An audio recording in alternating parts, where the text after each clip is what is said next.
Welcome to the last video that I'm going to do on my YouTube channel of 2021, and at the time of this recording, still got about 6.5 hours before 2022 arrives here. And knowing I'm living in the West Coast and living in Pacific Standard Time, I know the fact that we're one of the last one to celebrate New Year's Day, and that if you're watching this in Europe or a couple of hours after I upload this video and you're watching this in the East Coast, then Happy New Year's to you and welcome to 2022. But today, I am going to do a video that I've done before, and it's started to become a bit of a tradition, and that, of course, is making some bold prediction of what's going to happen in MLS in 2022. And, of course, I'll talk about 12 things here, including a bonus thing that is related to the U.S. men's national team, because one of the big things that's going to be happening in 2022 in the world of soccer is the World Cup. That's going to be happening in Qatar, and let's just hope that, as of now, let's hope that the U.S., of course, can qualify for the World Cup, but I'll definitely give you kind of a bit of a teaser. The fact that that bonus fact about the U.S. men's national team that I made a bold prediction has something to do with the World Cup that they're going to be in Qatar at the end of the winter of 2022. So let us actually begin with number one. And unfortunately, I hate the fact that my first bold prediction has to start in a bad way. But yeah, let me just write it down real quick.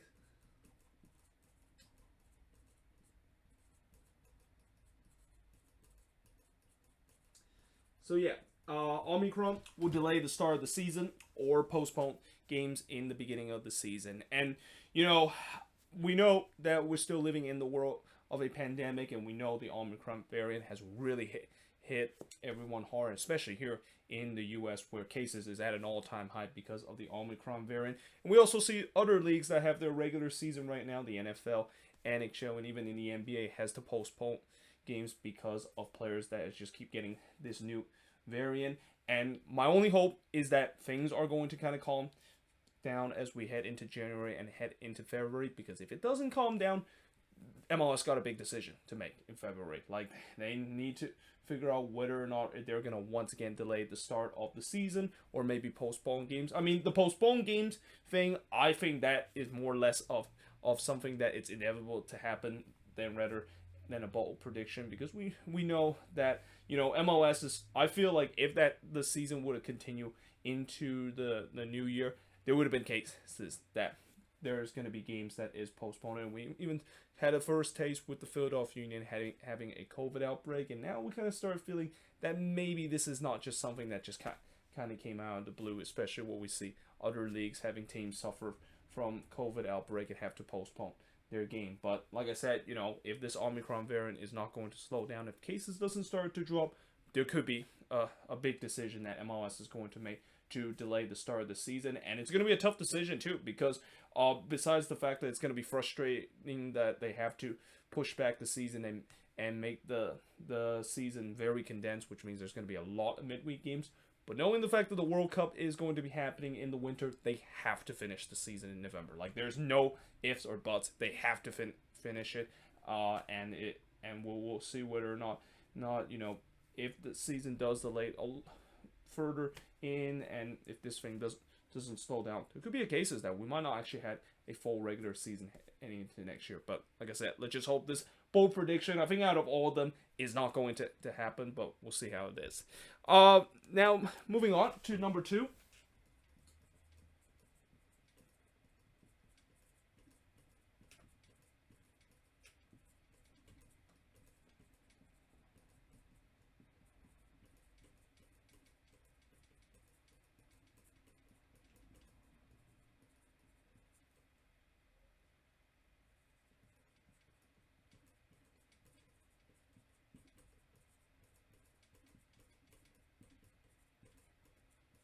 So I did a video of this before, talking about the dominance between the Sounders and Timbers in terms of one of these teams making into MLS Cup and representing the West for the past 7 years. And I just feel like next year could finally be the year. Now, it's easy to say because, these two teams are still very good team, and, heading into next year, the Sounders are definitely going to reload. And the Timbers, even though they're going to go through the first season of the post-Diego Valeri era, I think they should still be fine and be an MLS Cup contender. But something tells me that maybe this is finally the year. Like, I feel like I'm probably going to say this every single year, but you know that eventually the dominance between the Sounders and Timbers reaching the MLS Cup out of the West is going to come to an end. And again, I just feel like this is finally the year, and that we're definitely going to see some team out of the West. And I talked about in that video, teams like Sporting KC and Nashville could potentially be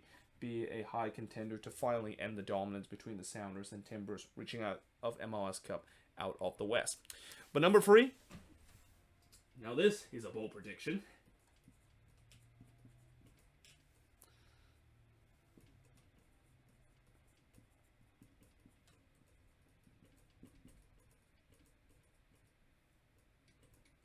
Oops, I wrote the wrong word here. So the reason why this is a bold prediction is that this is not actually an official sign yet. Toronto have not yet signed Lorenzo Insigne, and even if they have signed Insigne, he's not going to come until the summer break. But something tells me he is going to win the newcomer of the year. And I know in the past, when you're a newcomer of the year, you have to be like throughout the entire season. But I think this year with the newcomer of the year award, I think if I remember who, of course, I think it was Chicho Rango that, of course, won newcomer of the year, and he came in the summer transfer window. So it's been proven that you don't actually have to just arrive in MLS during the beginning of the season and have to perform well throughout the entire year to be a newcomer of the year. If you instantly hit the ground during the summer transfer window, there's a good chance that you can, of course, win that award. And again, with Insigne, even though this is not official, I'm going to assume it is going to be, even with the whole transfer saga that is going on.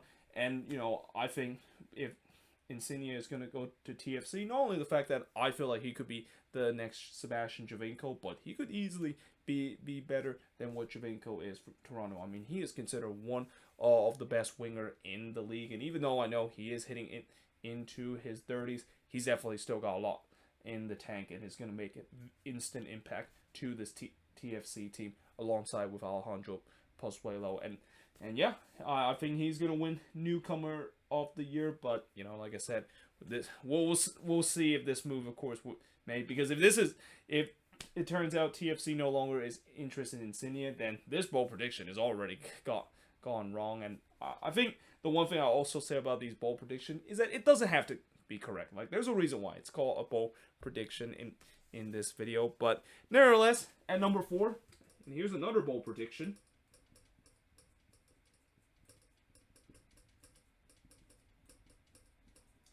Montreal will win the East.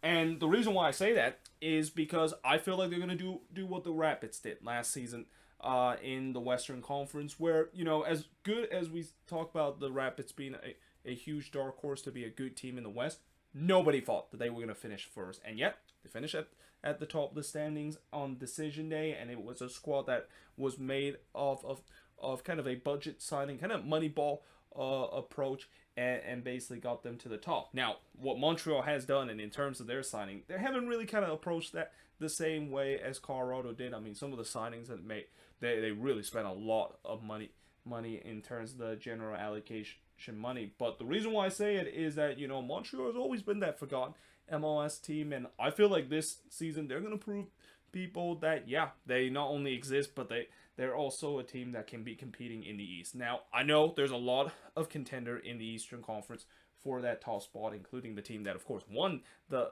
whole thing last season. But something tells me Montreal can surprise a lot of people. I mean, they have depth in terms of every part of their field, and that they got a really good balance in each of the part. And not to mention the fact that I also mentioned before how I compare Wilfred Nancy like Robin Fraser, where Nancy is a guy that can get the best out of his team, even though it's not considered the best team his players isn't considered that good. And also so it seems like his players love playing under him. Yeah, there could be a case that with all that combined, Montreal can surprise everybody and win the Eastern Conference next season. Now, at number 5, it's going to be Bruce Arena and how he's going to win MLS Cup with the Revs.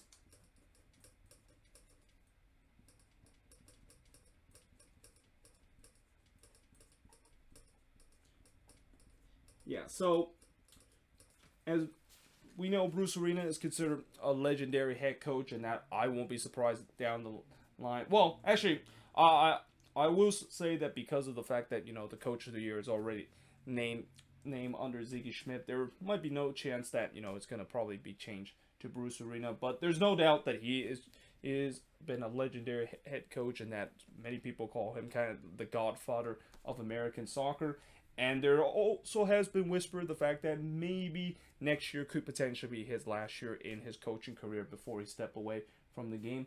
And what a good way to do so than win MLS Cup with the refs and then head off to the sunset. I mean, we've always talked about how legendary players or coaches, they always want to end their career on a high and walk out as a champion. And I'm making the prediction that it's going to happen. And the refs, they definitely have the team to do so to make it to MLS Cup. I mean, last year was a huge disappointment because last year was maybe their best shot at it. And, heading into this season, they are going to lose maybe a couple of important pieces. But, one piece that I think they're not going to lose is Carlos Hill. And hopefully they might not lose guys like Gustavo Ball or Adam Buxa this all season. And if they keep them up, this team is, once again, an MLS Cup contender. But now, moving on to number 6.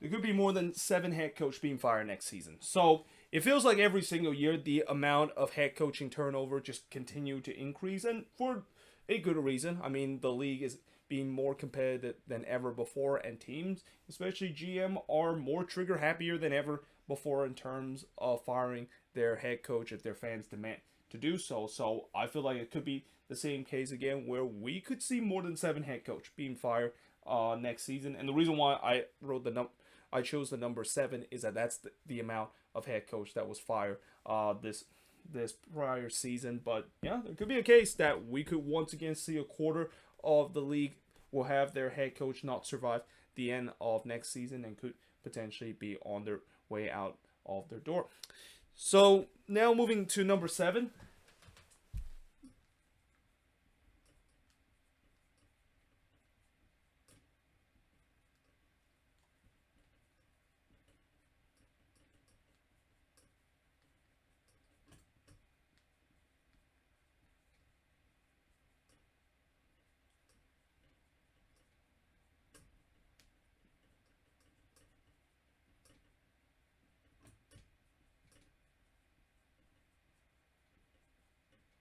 So now we get to not just some bold prediction, but also some crazy prediction.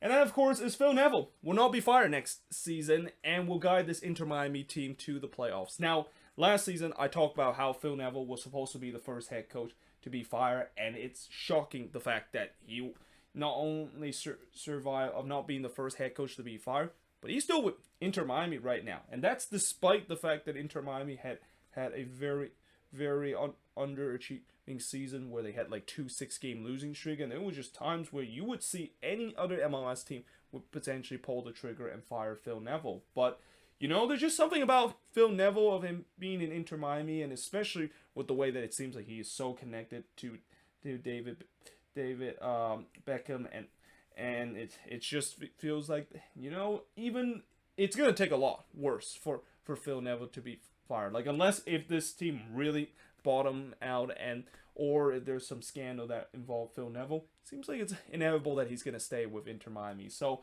that's why I think he'll once again, even though many people will say he'll be on the hot seat and maybe the hottest seat, something tells me he's probably not going to get fired. And what's even more crazier is that he's going to guide this team to the playoffs. And this is despite the fact that this year was supposed to be kind of a hell year for Inter Miami in terms of the cap situation because of the way that they have a lot of debt way that is stuck in under contract for this year, and also not to mention the violation that they had with some of the signings, and that they of course still have to basically that amount, and also they're running on reduced general allocation money because of the Matt Tweedy situation and the illegal signings that they did in their inaugural year. But now at number 8, and at number 8,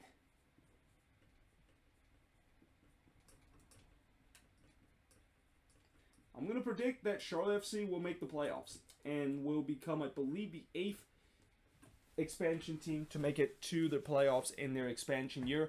And, I know when you look at the Charlotte team, it doesn't really kind of dazzle you, the fact that they can be a playoff contender, but we said the same thing about Nashville SC. Like, when Nashville basically come into the league, they were making some signings that is like, it doesn't look that good. It looks like more of an FC Cincinnati kind of approach that they have, and next one they made it to the playoffs as a 7th seed. And for Charlotte, I know it's gonna get even tougher now to make it to the playoffs because of how many teams in each conference, and only the top 7 team make it. But something tells me they're gonna sneak in to the playoff conversation, and maybe if they do make a big mid-season move in the summer. I mean, I think the other thing that I feel like what Charlotte is trying to do is that they're playing the long game right now. They are a team that is not really taking too much risk in terms of making some signings, and that they're looking to just kind of field the team and see how it goes before making some major adjustment in the summer, which is why I feel like, I can also predict the fact that maybe Charlotte could get off to a rough start to the start of the season, maybe be in the bottom of the Eastern Conference, but somehow they're going to figure it out in the summer transfer window, make a big signing, and go have a very Seattle Sounders, or in the Eastern Conference, and a very Atlanta United kind of resurgent to make it to the playoffs next year. Now at number 9, I am going to say that Austin will win Copa Tejas next year, and they will be the only Texas team to make it to the playoffs.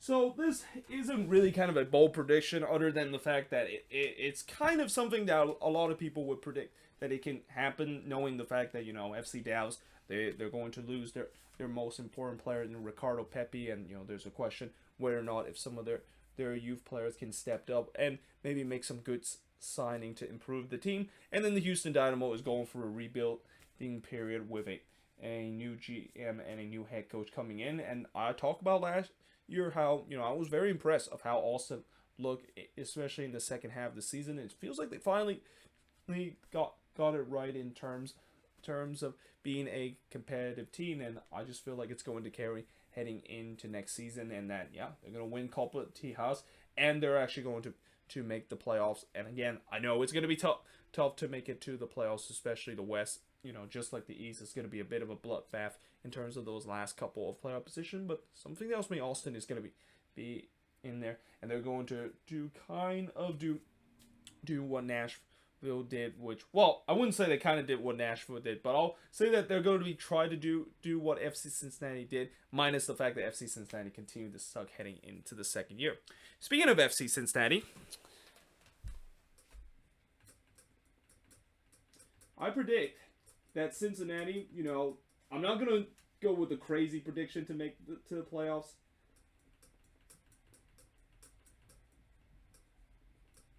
But I'm going to say they're going to be a contender for the playoffs.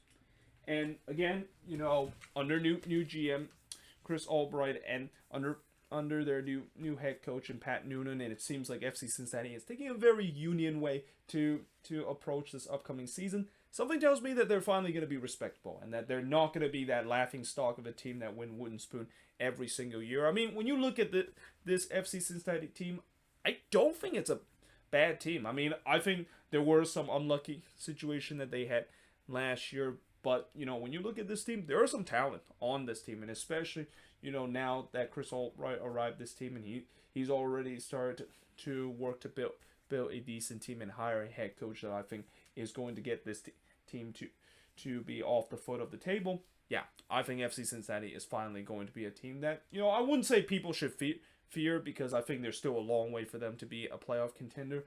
But they're not going to be that team that finished last in their first three seasons, and always a team that is kind of the butt joke of MLS throughout their first 3 years. Now at number 11, at number 11.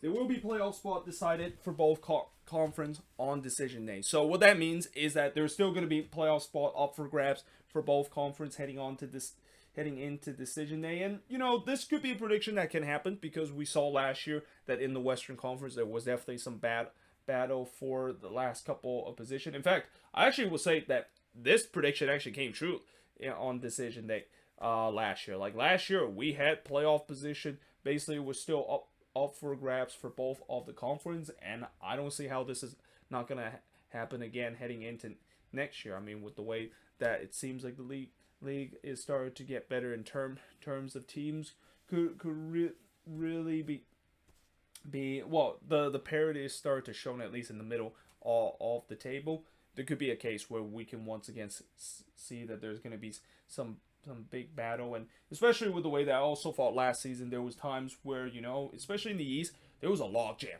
in terms of those playoff position, and then there was just so many times I talk about how third through all the way through 10th are only separated by 3 points, and it's not just kind of 1 week; it happens almost every single week. And that's kind of one of the reasons why it comes down to almost the last day until we figure everything out, because there was still just all to play for, and it's going to once again happen next year. Now, finally, at number 12.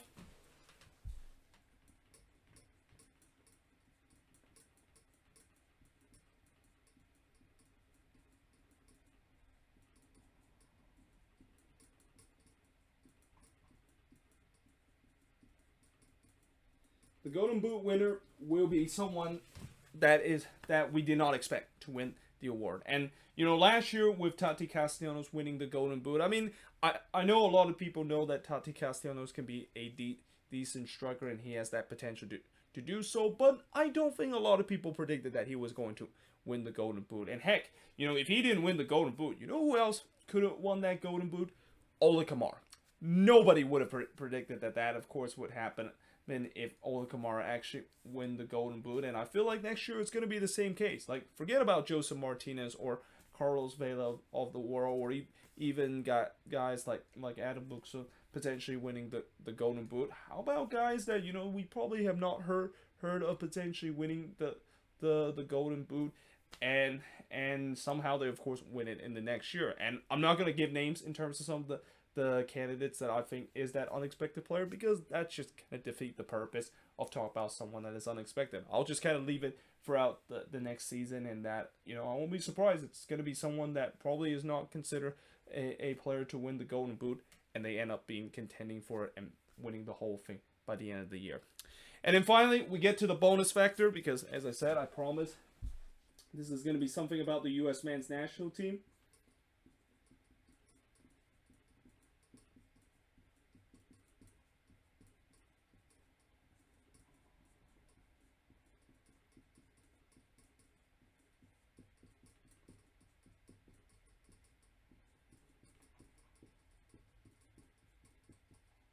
And that, of course, is the U.S. men's national team will win their group in the World Cup and get to the quarterfinal stage of the World Cup. Now, I know the first thing that U.S. needs to do, and I'm pretty sure a lot of U.S. fans want this team to do as a bare minimum, is actually making the tournament. I mean, there's no doubt that 2018 still stink even to this day, and that the only way to kind of make amends of what happened in 2018 is basically qualify for the competition. And there's still no guarantee that is, of course, has happened. Like, when you look at the octagonal that is going on throughout these past couple of months, it is still very, very tight. And the U.S., they need to continue to grind their way, win their home games, get points on the road to get themselves to Qatar next year. But let's say if they do get to that stage, I'm going to make the bold prediction that they're going to win their group and get as far as the quarterfinal stage. Now, of course, this will be all depends on how the draw is going to be. If the U.S. does get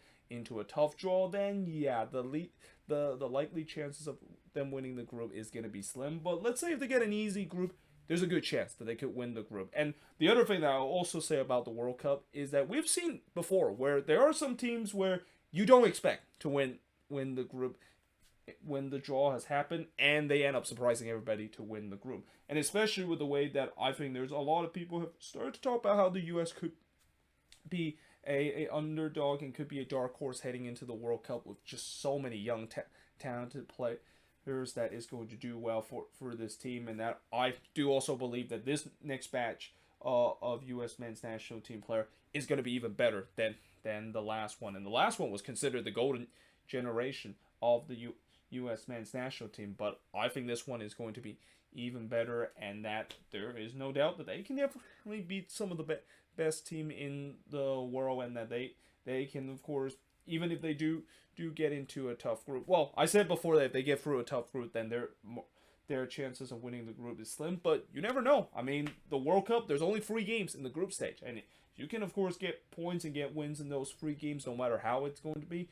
Next thing you know, you won the groups. So, yeah, that's something that could potentially happen. And then, of course, winning a game in the knockout stage. I mean, the U.S. have not been able to do that ever since that famous 2-0 win against Mexico in the 2002 World Cup. But I feel like this could finally be the World Cup that they actually win a knockout game. And especially if they are able to win their group, their chances of moving on into the quarterfinal just increase significantly, because they're going to be playing against a second place team, and let's just hope that playing that second place team will be a much easier opponent than finishing second of the group and have to play a team that won one of their group. I mean, that isn't always the case. I mean, we've seen before where if you win the group, you still get a tough opponent, but I'm just going to go with the analytics of saying that, when you win the group, you have a good chance of getting an easy opponent and move on into the quarterfinal.